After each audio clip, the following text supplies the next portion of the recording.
Hello, everybody. Welcome to episode 146 of This Is My Bourbon Podcast. I am your host, Perry. And with me this week is the co-host of This Is My Bourbon Podcast, Swan. Yeah, Yeah. I made it. Hey, I'm happy you made it. I always act like I maybe am not going to make it. It was dicey earlier today. It was dicey, yeah. You did text me and you were like, I don't know if I'm feeling up for it today, man. I was like... Energy was low. Yeah. What happened? You just exerted too much energy? I got up early and I was like, I'm going to really do it today. I'm just going to do everything. And I went to the gym and grocery and came home and cooked and made breakfast and, I cleaned the house and this and that. And I was just ready. I was ready to go. And then as soon as I sat down, I was like, oh, no. Just started going downhill. I felt that very much over the weekend because we were doing a bunch of stuff around the house. And anytime I sat down, I was like, this is it. Yeah. It's the end of my... What are we doing? Lucy. This is our bourbon podcast. Lucy, I can't do anything. The couch needs me.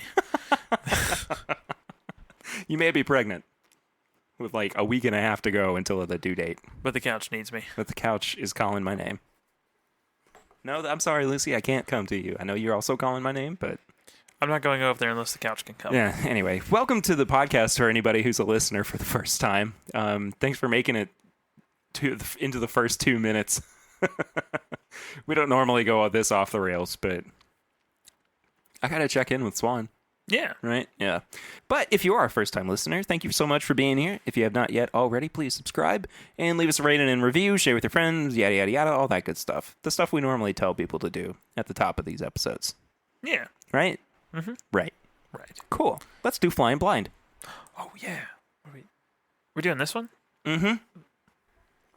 So this is not technically blind, but this comes from our buddy Greg Reynolds, who also provided last week's Flying Blind. A trooper. So go back and listen to that episode. It was a good one. I felt good about it. And then 2 weeks ago, we did the antique collection review, and you people haven't downloaded the episodes. What's up with that? Go listen to it. Just streaming, man. I'm just streaming. So this is the Goodwood Stout Barrel Finish from Goodwood, I guess. Yeah. It's supposed to be Barton juice, I think. But the reason that he dropped this off was because we had done that bonus episode with the Elijah Craig Beer Barrel Finish. That's true. And he wanted us to compare and contrast. It's definitely a lot brighter on the nose. The Elijah Craig was dark. Yeah, this is not nearly as stouty, but it's present. It's kind of breadiness that the other one didn't. Yeah. Totally. I don't know. I always associate beer with I'm not a big beer fan. It's like a soggy pretzel thing for me. Like, I just can't do it. But it's always very, yeasty. Yeah. This has got that to it. I like the nose quite a bit. I think it's... I think I personally like the nose on the Elijah Craig a little bit better just because it's... I like the stout aspect of it quite a bit. It's definitely stout. Oh, okay. All right. You get about halfway through the palate, it reminds you what it's finished in. Yeah. Yep, there it is. Woo, right on the back of that palate. As soon as you start drinking it, you're like, is it really finished in something? And then halfway through the palate, it's just like, stout. Hello. No, that's pretty good. Mm-hmm. I think overall I might like the Elijah Craig a little better. I do too. The Elijah Craig was out for blood on the first sip, but the second sip was amazing. Yeah. I really liked it after that. I agree. This is just the first sip, but I don't know. It's just not my... It's not my favorite. It's a little lighter, I think, than I would like for it to be. I don't know if it just spent less time in the stout barrels. I imagine it did. Yeah. Because what was the Elijah Craig? Like, gosh, I can't even remember. Mr. O'Driscoll? I don't know where I legitimately don't know where my bottle of it is. Whiskey reviewer problems. Oh well. I'll find it eventually. But no, this is good. It's not great. It's just good, I think. So, I guess in some ways it's blind because we've never had it before. Does that count? Yeah. Okay. I'm counting it. We're pretty loose on the rules for flying blind. We are, and also I'm just confused by this. In what way? I don't know. Like, I just feel like I can't tell if there's like a bourbon aspect to stouts that I haven't really explored, or if it's just this is a very mild finishing. Well, there are those stouts that are finished in bourbon barrel casks. And I've seen those. Yeah, I mean, that's what Goose Island, prides themselves with their stouts. I really like it, but I just can't explain why. That's the weird part. So I'm gonna let that open up, and I'm gonna probably return to it. Oh, I actually finished mine off. Oh well, there's more in my sample if you need it. I've got plenty in my sample too. Hey, you actually poured more than I did. I know. That's a first. Taking after you. You were supposed to take me under your wing. Yeah. I'm gonna be a good dad. Anyway. So a couple things up top before we get into the main episode. If you have not yet left a review of the show on the iTunes podcast app, please do that. It is a great way for us to reach new listeners. It pushes us up in that algorithm. And, people kind of like, I know we say this and other podcasts say this a bunch, but it really does. It really does help. So I appreciate everybody who has done that and will potentially do that in the future. And we read reviews off here on the podcast episodes as well. So we appreciate everybody who does that. Also, tomorrow is the last day to enter the 500 subscriber giveaway on YouTube, which came about because I hit 500 subscribers on YouTube. Ta-da! Yay! Logic. I explain how to enter in the video. Basically, all you have to do is be a subscriber on YouTube at youtube.com/thisismybourbonpodcast. And you also have to leave a comment on last week's live stream video on one of your favorite memories from the podcast or live streams or stuff like that. And speaking of live streams, I do those every Thursday night on YouTube at 8:30 p.m. That's like Eastern time in the United States. Yeah. Of America. It's always good. Yeah. Good crowd of people. You look like you had something you were about to say. Oh, I was just wondering what we're going to pour next. I mean, there's just so many options. Like, what are we going for? Oh, right. Have you had this? Not in a while. But you have had it. Yeah. It's the Jim Beam Distiller Series, 7-year, 90 proof. Chad actually gave this to me for my birthday last year. Yeah. Which is pretty cool. Nice little bottle. Yeah, I never actually had it on my birthday this year. So I'm kind of making up for that, I guess. Yeah. In a strange year, in these unprecedented times, you can't be expected to remember everything that you normally would. Not at all, Jim. Oh, no. Thanks for referencing a deleted bit from the podcast. See, that's my favorite. Now you have to bring it back.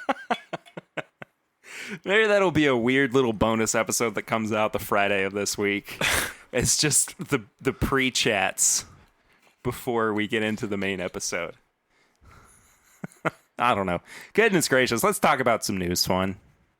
What do we got? I'm coming in this blind. I'm gonna be honest with you guys. We didn't prepare. I kind of threw all this together as well, but it is what it is. I'm about to have a baby. Okay, just give me a break. Just give me a break. Sorry, I love you. Limestone Branch has made the 2020 USA Today list of 10 best Reader's Choices. Best Reader's Choice Travel Awards for Best Craft Whiskey Distillery for the third year. Let me try that sentence again. Limestone Branch Distillery makes 2020 USA Today list of 10 best Reader's Choice Travel Awards for Best Craft Whiskey Distillery for the third year. I feel like you're preparing for an audition. Am I? Just like trying to do those weird little like tricks to loosen up your tongue and get ready. And I don't know. Lily Lockett lost her. Wait, no. But that's what I'm talking about. Yeah. I gotcha. So they came in number 3 in the top 10. Pretty good list of craft folks here going. 10-1, Virginia Distillery Company, Sugarlands at number 9, Highwire 8, Belfour 7, Blom at 6, Sagamore 5, Redwood 4, Limestone at 3, Treaty Oak 2, and Ironroot at 1. Nice. Yeah. Good for Ironroot. Not terribly surprised by that. If you've not visited Limestone Branch, by the way, go do that. Go do it. Stephen Fontaine. Yeah, hey, I miss that man. I miss going to Limestone Branch. I have to do that when things are not the way that they are right now. Absolutely. If they're ever. Stephen Fontaine's one of those people I want to ask one question to and then call it an interview because he could just talk for 45 minutes. Oh, yeah, absolutely. And everyone just loves it. Absolutely, yeah. Oh, Mr. Fonte, I missed you. Anyway, good on Limestone Branch. Very cool. Old Forester is also releasing 3 different releases in celebration of their 150-year anniversary. So it's going to be... This is really interesting to me. There's going to be 3 different batches, each at different proofs and different barrel batches. And they've got different flavor profiles as well. So batch 1 is 125.6, 46 barrels. Batch 2 is 126.4, 48 barrels. And batch 3 is 126.8 with 53 barrels. They're... The flavors on these are all over the place. They are. Batch 1, acai and black currant. Batch 2, French toast and chocolate malt. Batch 3, it sweetens in the middle to melon and pine. I think I would like batch 2 the most. I agree. The other one seems strange. I'm very confused by these flavor profiles because they really don't sound like Old Forester. They sound like Old Forester birthday bourbon profiles to me. Oh, yeah, that's fair. Yeah, because that is they've fair. had Jackie's had notes of melon in some of the past releases that she's put out. And I mean, there was one that I think somebody said they got some cantaloupe off of. Mm-hmm. I mean, they've always had kind of a really strange, like odd fruit note to them that's not usually consistent with just a regular like cherry, vanilla, oak, that kind of thing. I'm very excited to get to try these. We are actually receiving samples from Old Forester of these products. I'm excited. And hopefully the birthday bourbon as well. We'll see how it goes. It would be nice to at least try the birthday bourbon this year. Would. So, anyway, this is really interesting. Have you seen this? What Not knowing, yeah, you have. Jeez Louise. You haven't even looked at it. Yeah, your X-ray. How's your X-ray vision working this week? Not great. Evan Williams is actually changing up their bottles. Yeah, the rebranding. I actually have seen that. It looks really nice. It's very nice. It's very heritage driven. Yeah, feels like. Also, I'm glad they're getting rid of the weird white top on the bottle and bond. They had that weird like cone looking white top thing, like with the connected foil at the top of the bottle and bond. Do you know what I'm talking about? Clearly not. It was like the whole top of the bottle was just white, completely. Let me look. Bum. Oh, without the tack strip? Yeah. Yeah. There's no tack strip. It was just white. Well, but there was a tack strip that got added recently. Okay. Here, I'm sending it to you. Look at that that PNG file. Clear background. You can share it. You can put that on a shirt, Swan. Look at that. Do you see what I mean? Like they introduced this faux tack strip. Yeah, but before, I mean, it was just like... Yeah, it was a very plain, awful looking top. It honestly played well because there was a lot of those bottled and bonds where it was almost like a gimmick that they were very understated. Right. And then Heaven Hill, of course, setting the industry standard was like, we're going to put out a 7-year bottled and bond and it's going to be beautiful. And everyone's felt the need to rebrand. Yeah. I think that Go Bourbon has done a really good article on these and broken down all the different changes. The bottled and bond is going to be the biggest change. yeah, it's going to be the biggest. There's no changes to what's going into the bottle. Evan Williams Black is still going to be 86 proof at 4 to 5 years. Bottle to bond remains bottle to bond. And the flavors remain flavored. Good to hear. Yeah, it says the packaging embraces its curves. The new packaging, thankfully, doesn't include any corks. That's interesting.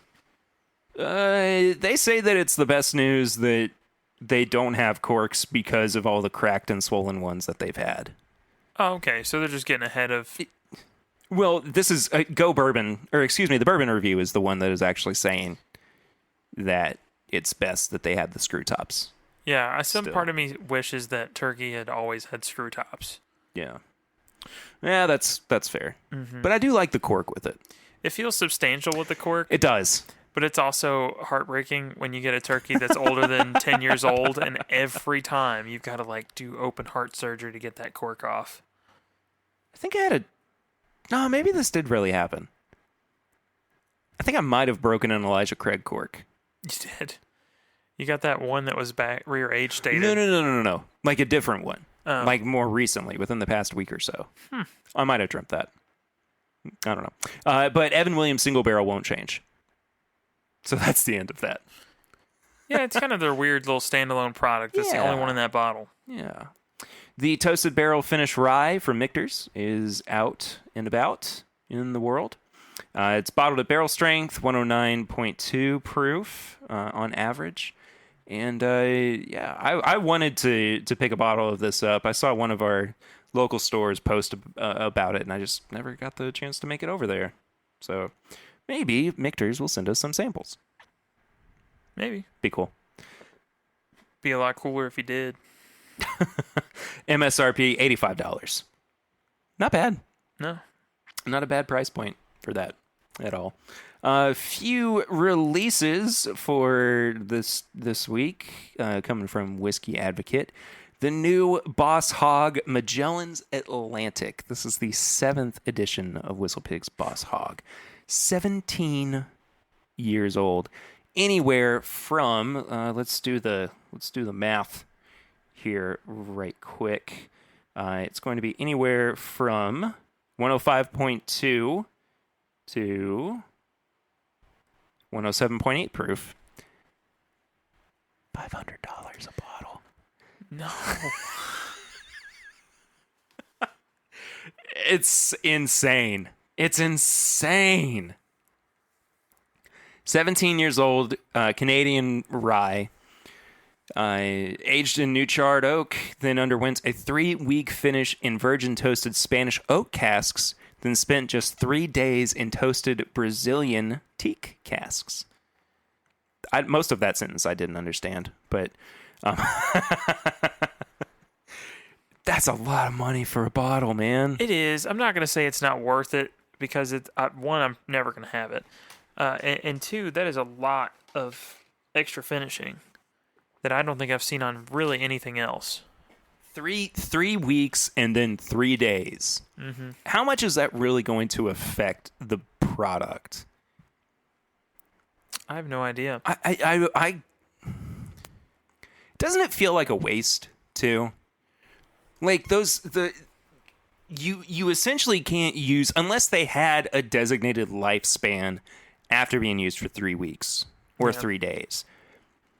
They can't be used in straight ryes, or excuse me, they can't be used in a rye whiskey at all to be traditionally what we call rye. Mm-hmm. And it can't be made into a bourbon either. True, but they could turn around and sell them to a beer company, and they could say that it was finished in Boss Hog casks. And I'm sure that they could sell it to wineries as well. Yeah, I don't think they're losing money on it or anything.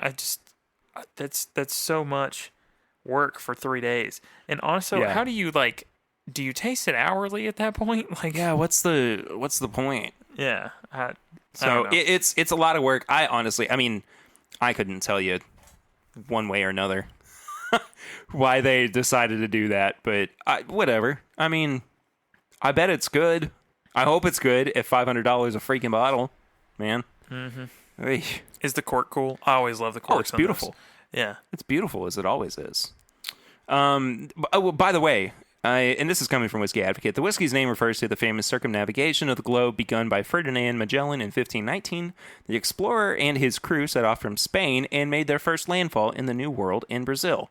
So if I had just read a little bit further, I would have found reasoning at least for what the casks were that they used.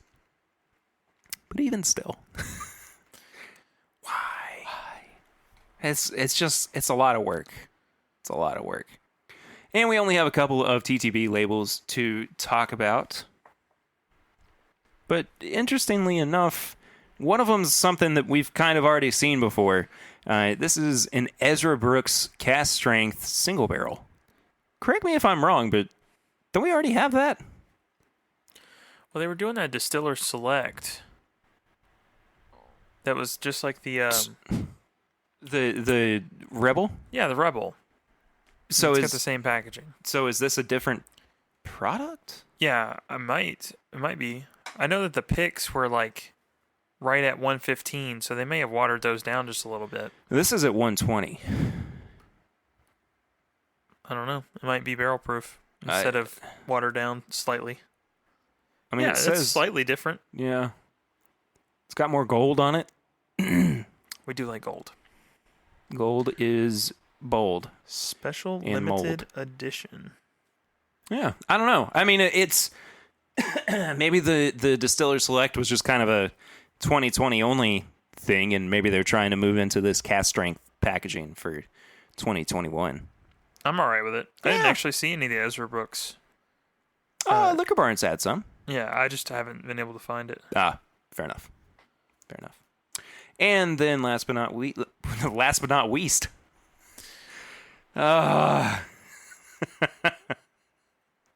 Killing it today, Swan. You're doing great. I'm killing it. What it is, I don't know, but it's dead in the water. Oh my gosh. Yeah. Last but not least. A 17-year-old, very old St. Nick unicorn cask, as they're calling it, at 107.3 proof. So since it's TTB, they don't have any information about this unicorn cask thing, do they? But they do, Swan. They do? Okay. Oh, but they do. Are you ready for this? I wanted to speculate. Are you ready for this? Yeah, go ahead. So this comes from the back of the label, an homage to the unicorn's origins, signifying strength, valor, and rarity, and an unattainable elusiveness. Here are some of the very last drops of some of the rarest Kentucky bourbon whiskey in existence. Produced in a long-ago shuttered distillery in the early 1980s, a revered wheated mash bill gives it character like no other. Removed from crumbling, almost empty black syrupy barrels in the late 90s and stored for the right moment, we felt it was time to share this treasure. Check out the color! There's an exclamation point at the end of that one. Raw, unfiltered, extremely concentrated, and true to its namesake, very old. Also, this is apparently release 1 of Unicorn Cask. So clearly this is supposed to be Stitzel Weller. Yeah, it seems like it's Stitzel Weller juice, or at least a very small percentage of it. I don't know. This is just strange to me. I just don't get it. It seems like, what do they call it? The Orphan Barrel series? Mm-hmm. It seems like that's what they're doing with this, except they blended it. This is Orphan Barrel cranked up to 11. Yeah. Really, that's what this feels like. Yeah. But here's what I'm most confused about. Two things, actually. Removed from crumbling, almost empty, black, syrupy barrels. 17 years is not that long. No. And it's not going to destroy the barrel. The barrels are built for these products to be in there for a significant amount of time. Yeah. Yeah. And it does say that they were pulled and then stored. So they could have been put in what, like a vat of some sort? Yeah. So from 1997 until now, it was just sitting in a vat? I guess. Where? They did that with one of the last drop releases as well. Oh, the one from Buffalo Trace, right? Yeah. Yeah. It was like some OFC or George T. Stagg or Yeah. something that had been sitting in a vat for a hot minute. I'm sorry, man. I'm calling BS on this. This is setting off so many alarms in my brain, and nothing about this feels right. I truly do not get it, and I think that they're just. I think they're really shooting for this. What's under the very old Saint Nick, person right here, rare bourbon whiskey. Like they're just shooting for rarity, and the FOMO of not having it. And also, why are you calling it a unicorn cask? What's going on with that? They have said rare no less than 5 times on their label. Yeah, That's insane. And here's my thing. I like Preservation Distillery. I've been there. I like their tour. I like the folks who run it. It's a really cool facility. They've got a great story behind them as well. And truly, the very old St. Nick brand has been revered for a long time. We talked about it on last week's episode. It's a brand that's been around, or was around for a while, had some really great products, was held in high esteem. And then as they kind of petered off, and as they got bought up by Preservation, things just didn't look as nice for them. So, I don't know. This just feels like a big gimmick. I don't get it. I truly do not get it. And it's not that I'm ignorant to their marketing behind it or anything. That part I understand. But at its core, I really don't get this. And I'm not even pretending to, like I might have the answers. Nope, I won't be buying it. I'm sure it's up there in price. Oh, there's no way this is under $2,000. Yeah. This is, if this is Stitzel Weller juice. The last time that Stitzel Weller juice was on the market was in a Pappy 23 bottle from 2014, 2015, something like that. Yeah, it was at least a few years ago. Yeah. So it would absolutely destroy the market if truly, truly, truly, for 13 years, Stitzel Weller juice just sat in a vat. I don't even know where they would do that. Like, where would that sit? Preservation's not a big distillery. They have no room for it. No. So are they paying, I don't know, Heaven Hill to just store Stitzel Weller juice in a vat? Maybe. I'm not sure. I mean, who would they pay? They would probably pay Blade and Bow, right? I mean, that's where it's... In Louisville? Yeah, I thought so. I thought they were... Yeah, that's Stitzel Weller. Yeah, they'd probably just... I don't know. Maybe they got like a stock hidden But the somewhere Stitzel and they just sell it Weller out. now is not the same from the 80s. Well, yeah, but I mean, maybe they've got like stuff sitting in their distillery that they're just like, someday we're going to charge an astronomical amount to sell this to somebody. Who knows, man? I know, and I think I'm getting caught up and a little emotional about this because of how insane this feels to me. Mm-hmm. This is one of the dumber releases I've seen. I'm sorry. I'm calling a spade here. This doesn't make any sense in the slightest. I'm utterly befuddled. Now, don't get me wrong. I want to try it. Let's just undercut everything I just talked about for the last 2 minutes. I am curious what it tastes like. Yeah. But at the same time, who's gonna fall for this? Not me. Somebody with way more money than sense. They're probably not listening to this podcast. No, they were going to buy this regardless. They didn't even have to be told that it was a thing. They just assumed that something like this was going to be at one point. They called up their bourbon broker on the phone. Mm-hmm. And they're like, hey, whatever's new and could be amazing, even if it's a lie, just buy it. Just buy it. Anyway, sorry. I got a little ranty. We'll heat it on that one. I don't normally get ranty, but when I do, it really shows. Oh, just a little bit. just a small amount. I just want honesty. Yeah.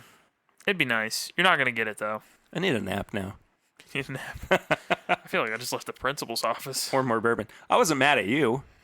I was just like, oh my God. He's tearing into that kid over there. You know that feeling when your parents are looking at you and they're, talking about how they got angry at somebody earlier. Mm-hmm. And you're like, I'm sorry, I didn't mean to. And like, it has absolutely nothing to do with you. Listen, Mom, I'm not mad. I'm just disappointed.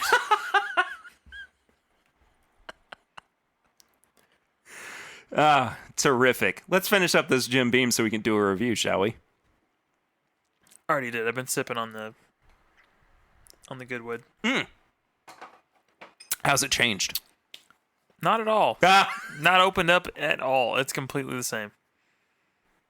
I was really expecting something just shocking. Fantastic. Got nothing. That's just incredible.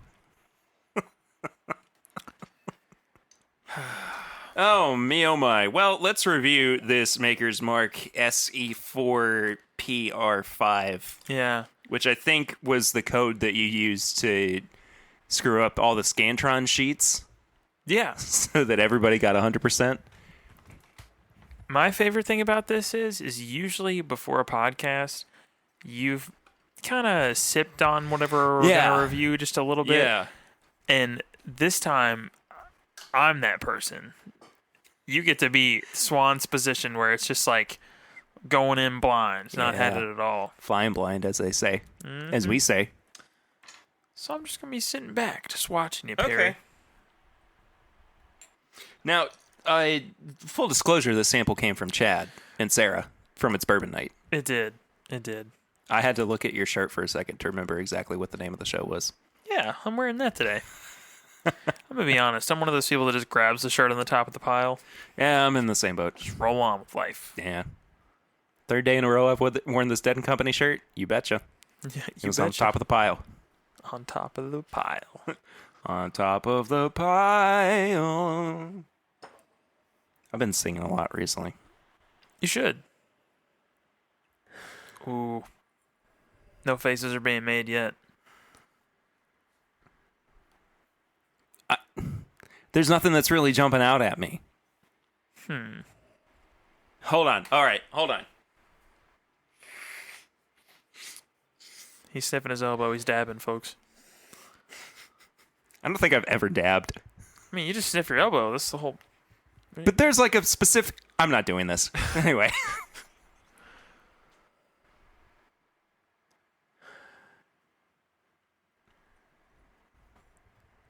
Butterscotch, peanut butter brittle.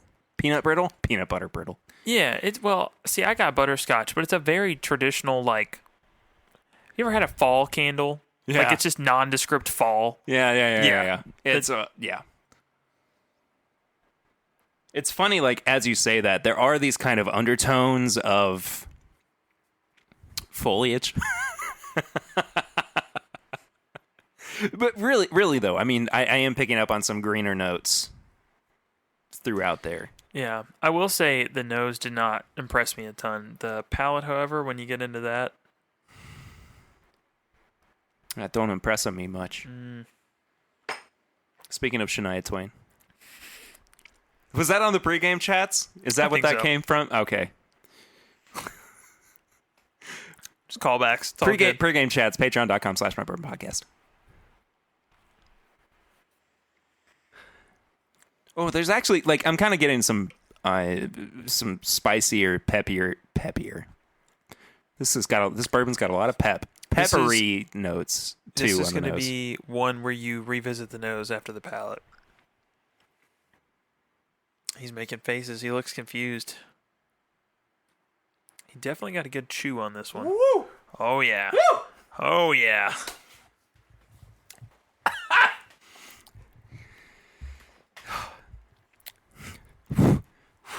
Thoughts, feelings, concerns?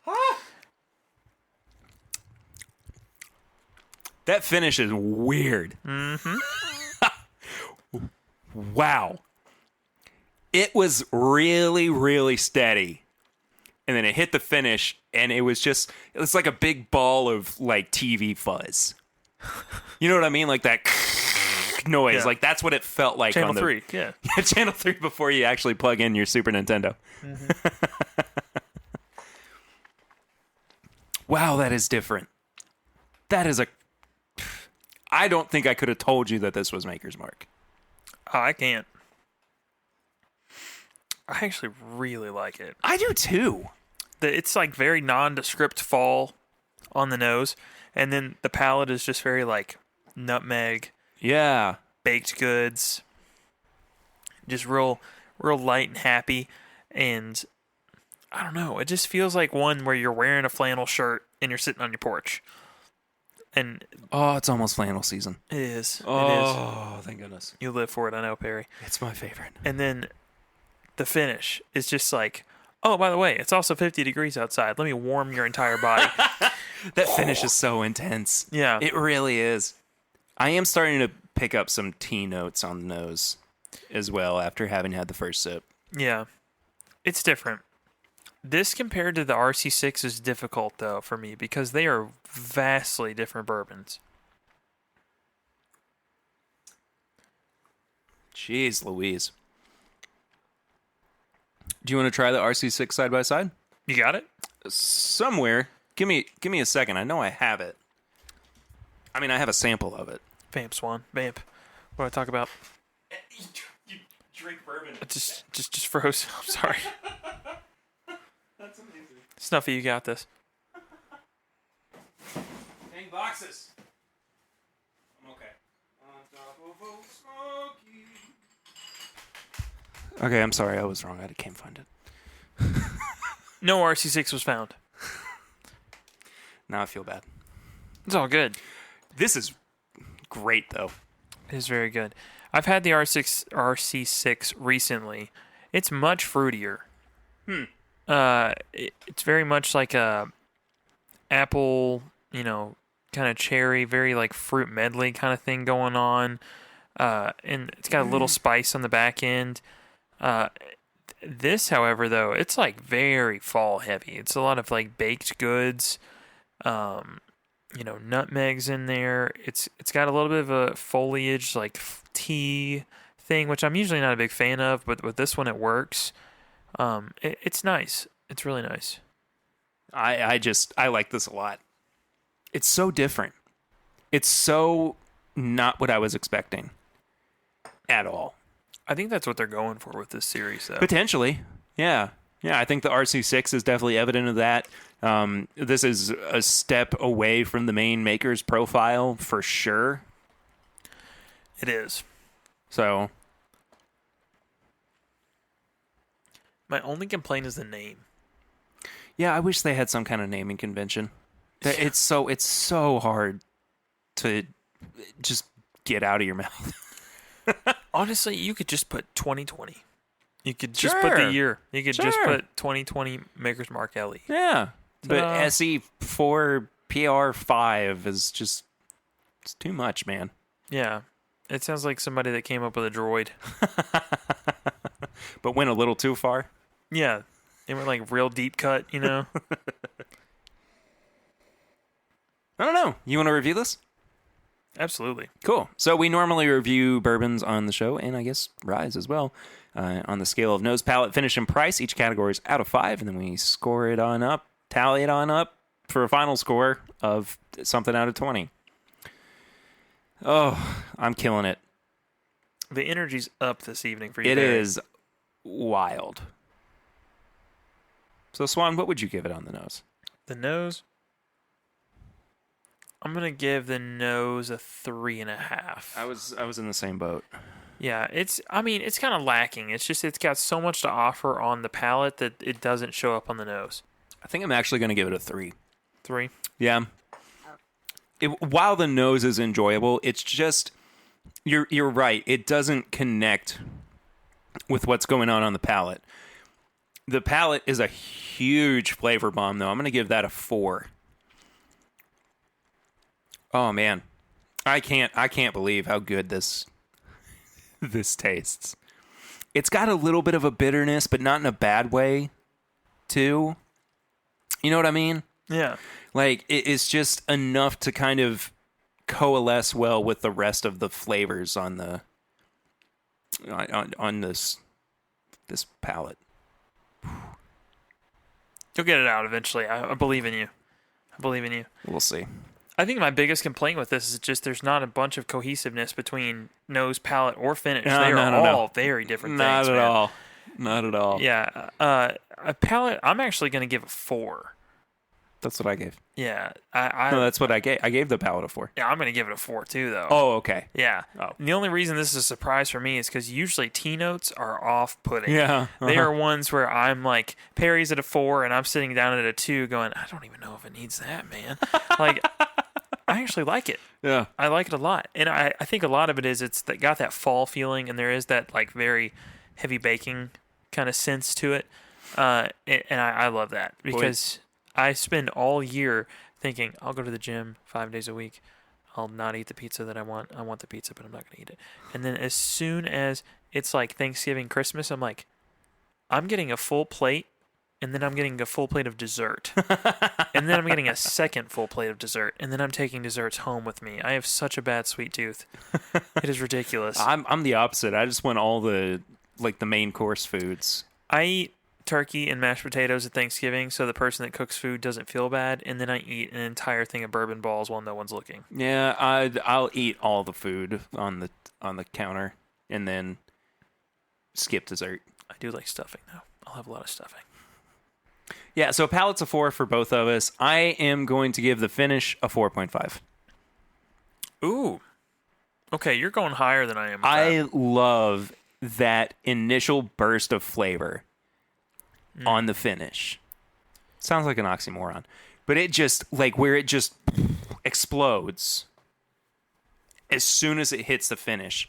I love that. It's something I've never experienced with a bourbon before, and it stays pretty consistent throughout the rest of it. Mm-hmm. It's not as strong. Actually, I'm going to bump it down to a 4. It's not as strong as I would like for it to be in terms of longevity. Mm-hmm. And the T notes really are prominent on the finish, especially as it dissipates more. Almost on like sheer surprise factor. Yeah. I don't know. For me, I think the finish is going to be a 4. Yeah, I'm sticking with a 4. Yeah, too. The only thing that's kind of weird about the finish for me is it feels like it's kind of jutting off in a direction that maybe I wouldn't have gone. Not that you can really like shape these things with your mind or anything. Like it's just the finish it has, you know. Yeah. Right. But it's this finish makes me want to experiment with it in cocktails.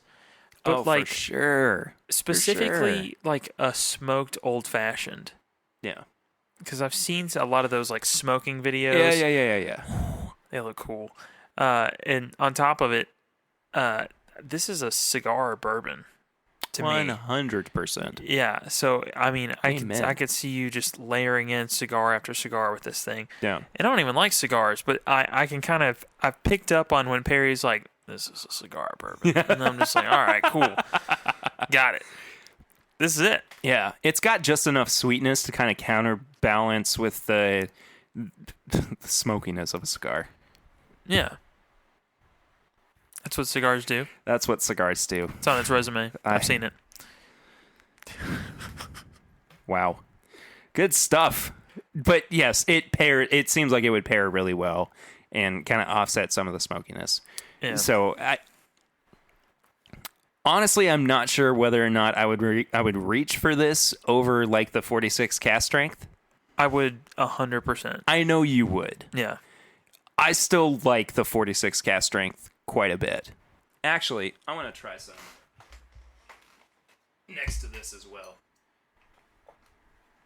Because we didn't score the 46 cast strength all that favorably. I mean, we were in like the 10 and 11 range.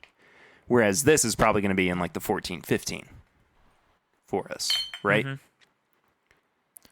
And I think this runs like $65. Yeah. Am I right?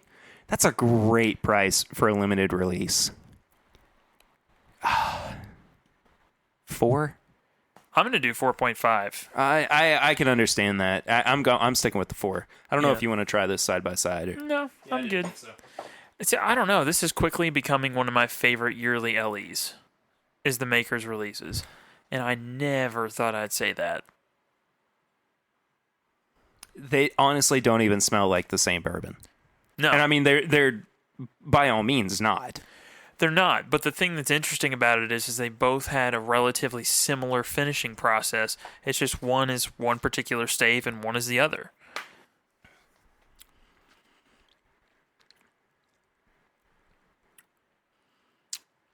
Yeah, and I think I like the SE4 just a hair more. And I'm definitely reviewing it better than I did the 46 cask. 46 cask is just kind of this round ball of okay. Mm-hmm. But the SE4, it's really got something significantly unique about it. Yeah. So, yeah, 4 for me on the price. That's a 15? Yeah, I'm at a 16 with this one. Yeah, that's... Really, this is a great release from Maker's Mark. It is. One of the more surprising things to come out of this year. Yeah. And I will say that I've almost had... I have this weird thing where I go to my, I guess, future... I don't know, Diane's grandparents. We go over to her house. And every time he's like, you want some bourbon? And he's got the little Maker's rocks glasses with the wax and stuff. And he's got like a bottle of RC6. And I every time it's there and I pour some of it and we have a steak. And I've always just thought about pairing those two together. I don't want this one with a steak. No, it seems weird to have this with a meaty, like anything. I can't figure it out. But it seems like, I mean, aside from a cigar, it seems like it would pair really well with something. Yeah. And I need more time with it, which means I'm going to have to get another sample bottle from Chad. But Yeah. but I need more time with it. I know that there is something that this is going to pair really, really well with. Grilled cheese. No, maybe that's it. Well, we figured it out, everybody. Bye-bye. That's a secret. See you guys. I'm just kidding. Yeah, all bourbons pair perfectly with grilled cheese and tomato bisque. There's not much that doesn't pair well with grilled cheese. Man, I love tomato bisque. I love grilled cheese. I'm lactose intolerant, but I love grilled cheese. So much. We had a conversation about lactose intolerance on the last call. Oh my god, it's so bad. Was that 2 weeks ago? That was 2 weeks ago. Yeah. Yeah, it was. Anyway, this is a big old recommend for me. Big ol' recommend. I like this a lot. I think that if you can find it, you should pick up a bottle. Yeah, SE4. Great job, Maker's Mark. PR5. I think. Oh, PR. Yeah. Which stands for Personal record. Yeah. Public relations. And Yeah. press release. I don't. Which one are we going here for? I was gonna zag when I zigged, thinking maybe I would be like, oh, it stands for Perry Ritter, but also it would be for something else. Anyway, let's move on to our very infamous segment, Tips and Bits. Tips and bits. Tips and bits. Tips and bits. I'm trying to think of what I've got this week because I have not done anything this week. I've not really done too much different this week. I'm still playing Mario 3D All-Stars. Mm-hmm. Oh, you know what I did start playing? What's that? I started playing Tetris 99.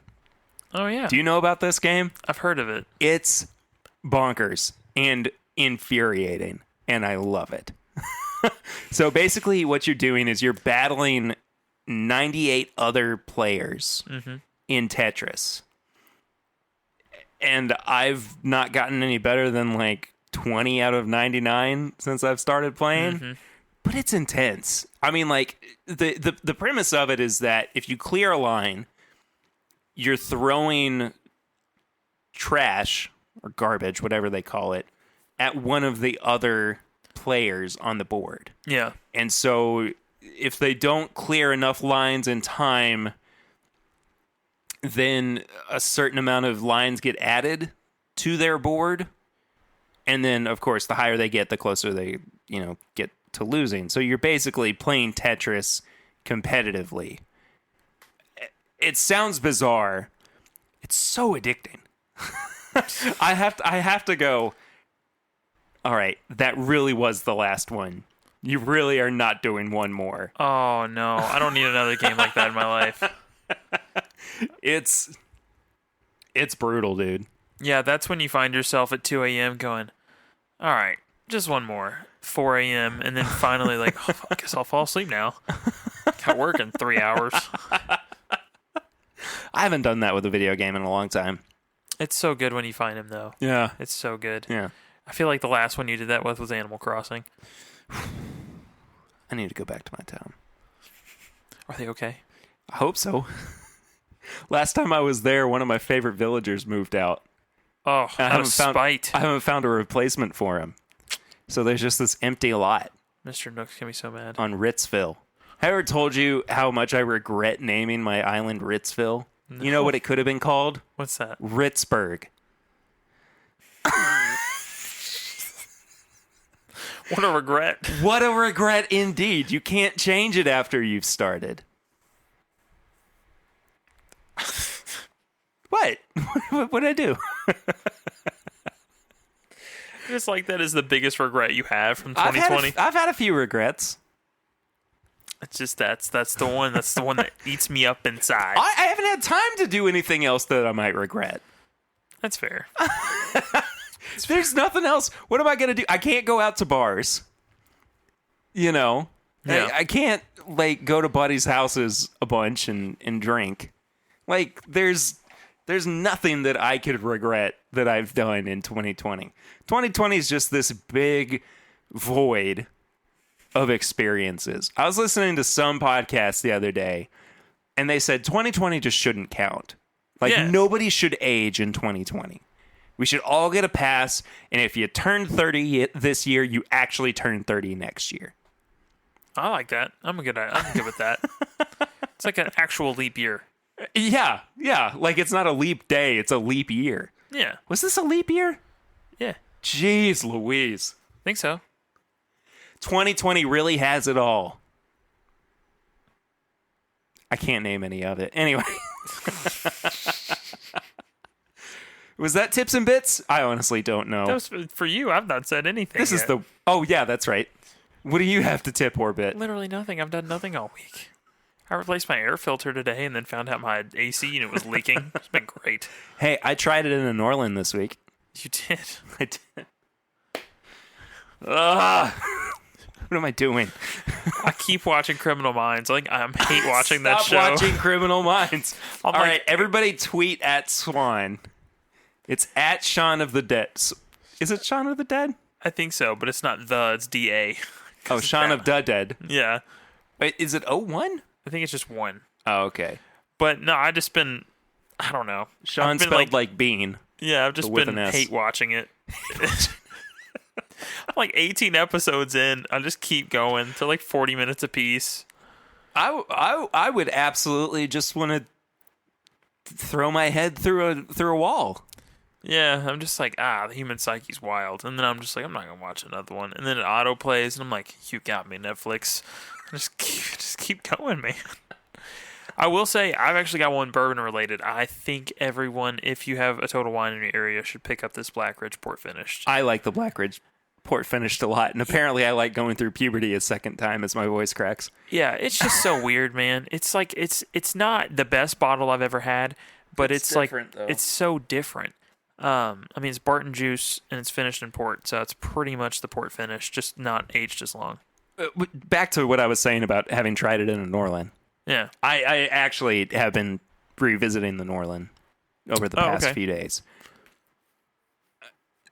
It's good. I think what I like the most about it that I lack with the Glencairn is how easy it is to hold. Yes. And it's that thing that we've been talking about forever. I think Chad probably brought it up initially, that Glencairns are so awkward to be drinking out of and also talking to somebody with. You have to kind of cut off eye contact and being faced towards them to drink out of it. Yeah. But I think that's why the Norland is a little bit more approachable and could be more favorable as well. But it's nice. It was nice to revisit it. I literally have not had anything out of a Norland in months.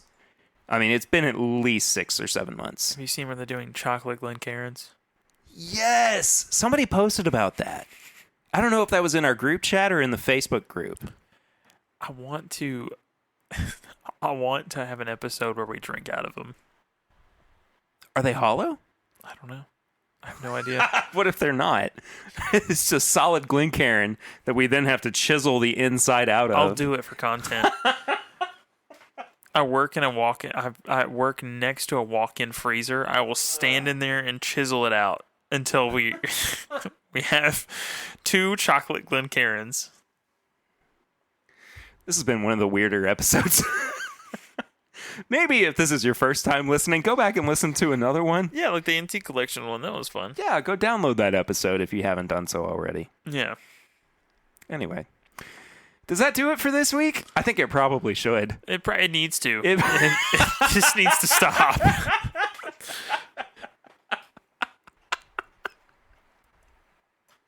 It's about that time. I had nothing else. Great. What do we do now? Well, now we wrap up the show and tell people thank you for listening to this week's episode, as wild and crazy as it has been. And if you want to follow up with us, you can do so on social media. Swan, where can people do that with you? I actually don't have anything right now. You made a big life change. I did. I no longer have the My Bourbon Finder account. We are officially retiring Swan the Bourbon Finder, I think. Yes. Yeah, it's just going to be Swan now. I'm moving my page to something else. It's out there if you want to go be curious, but yeah. It's going to be a little bit different for now. And then I will probably make a Swan account here pretty soon if you guys want to keep up with me, and then I'll plug that in the next one. I never sent you this. But a while back we were talking about if a real swan had your eyebrows.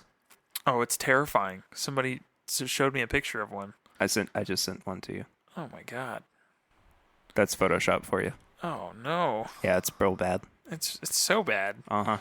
It looks like one of those people that shaved the side of their head completely and left the top and slicked it back, but on a swan.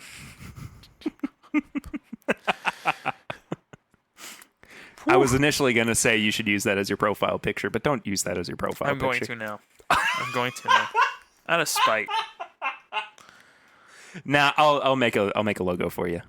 Sweet. I got an idea. All right. Got an idea for you. I'm here for it. Oh, I got a really good idea, actually. Yeah, that's going to be great. Anyway, you can follow me personally at PeteRitter1492 on all social media channels. I am also at My Bourbon Pod on Instagram, Facebook, and Twitter. And you can leave us a 5-star rating and review on the iTunes podcast app. If you do such a thing, we will read out that thing here on the podcast because we appreciate everybody who corresponds with the show in such a way. Speaking of correspondence, you can send us questions or comments or complaints or thoughts or feelings or concerns. Yeah, sure. Concerns. Why not? To thisismybourbonshop@gmail.com. And speaking of the Bourbon Shop, all of our apparel and merchandise is found at bourbonshop.threadless.com. As I said at the top of the episode, I also go live every Thursday night on youtube.com/thisismybourbonpodcast at 8:30 p.m. This is your last chance. If you're listening to this the day that it came out or the day after, you have until 8:30 p.m., which is when I go live again on YouTube. To enter the 500 sub giveaway. So go ahead and enter that and subscribe to that YouTube channel. We're going to build that, going to start doing some more YouTube content as well here soon. I'm still working on getting the BTAC review video edited and set up and everything. It's really kicked my butt. Okay, I'm sorry. I apologize. I'm trying to get it done. And then last but not least, patreon.com/mybourbonpodcast. Is where you can become a patron of the show for as little as $1 a month, and for as little as $5 a month, you get the bonus content, which usually includes, but is not exclusively limited to, the pregame chats, which come out every Tuesday before the main episodes drop, and the last call, which is just a goofy fun time where Swan and I go and wrap up this week's content, or the week's content, rather. And we have a couple drinks, have some chats, meet some weird people. Interesting bartenders. There are some very interesting and weird bartenders. And we're going to be headed over to the last call here very soon. Why don't we thank a patron?